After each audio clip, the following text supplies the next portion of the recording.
of Alan's real name or condition. "How do you know that?" demanded Alan. "Name your demand." "Well, then, I'll not say but £100, if you had it, might bribe me." "To your part with your soul to the devil, I doubt not," said Luke, fiercely stamping the ground. "Let us be gone. We need not this mercenary aid. We'll do without him." "Stay," said Alan. "You shall have the 100, provided you will assure us of your services." "Cut no more blarneywids, Master Sexton," replied Jem, in a gruff tone. "If I'm to go, I must have the chink down, and that's more nor either of you can do, I'm thinking. Give me your purse," whispered Alan to his grandson. "Pshaw," continued he, "do you hesitate? This man can do much for us. Think upon Eleanor, and be prudent.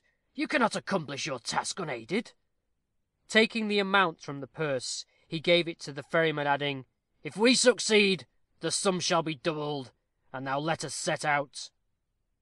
During Alan's speech, Jem's sharp eyes had been fastened upon the purse, while he mechanically clutched the bank notes which were given to him.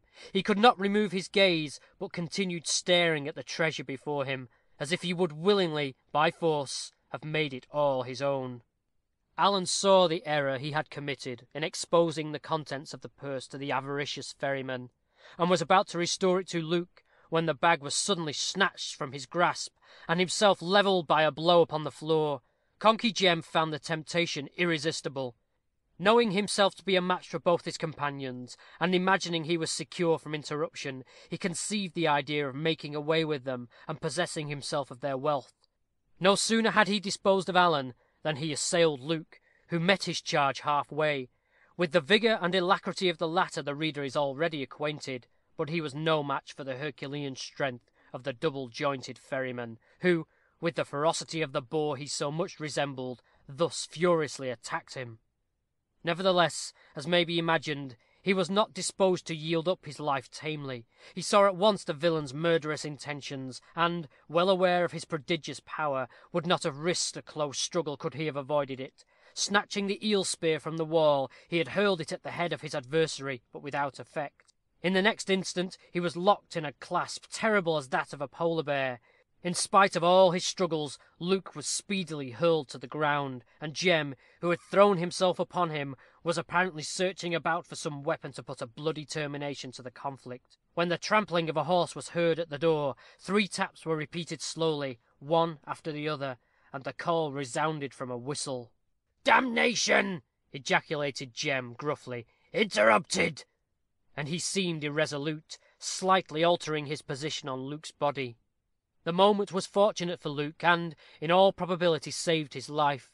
He extricated himself from the ferryman's grasp, regained his feet, and, what was more of importance, the weapon he had thrown away.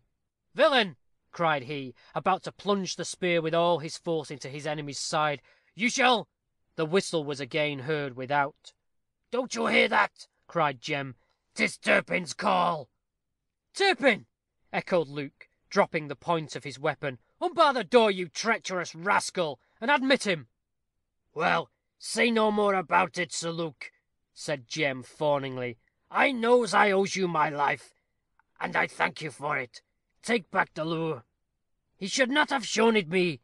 It was that as did all the mischief." "Unbar the door, and parley not," said Luke, contemptuously. Jem complied with pretended alacrity, but real reluctance, casting suspicious glances at Luke as he withdrew the bolts. The door at length being opened, haggard, exhausted, and covered with dust, Dick Turpin staggered into the hut. "Well, I'm here," said he, with a hollow laugh. "I've kept my word. I've been damnably put to it, but here I am. Ha, ha, ha!" And he sank upon one of the stools. "We heard you were apprehended," said Luke. "I'm glad to find the information was false," added he, glancing angrily at the ferryman.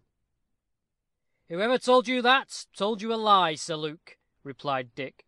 "But what are you scowling at, old Charon? And you, Sir Luke, why do you glower at each other? Make fast the door. Bolt it, Cerberus. Right. Now give me a glass of brandy, and then I'll talk. A bumper. So. Another. What's that I see? A dead man? Old Peter? Alan, I mean.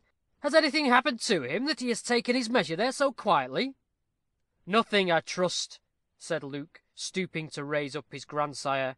The blow has stunned him. The blow? repeated Turpin. What? There has been a quarrel, then? I thought as much from your amiable looks at each other. Come, come, we must have no differences. Give the old earthworm a taste of this. I'll engage it will bring him to fast enough. Ay, rub his temples with it if you'd rather. But it's a better remedy down the gullet, the natural course. And hark ye, Jem, search your crib quickly, and see if you have any grub within it, and any more bub in the cellar. I'm as hungry as a hunter, and as thirsty as a camel. End of chapter 1, book 5.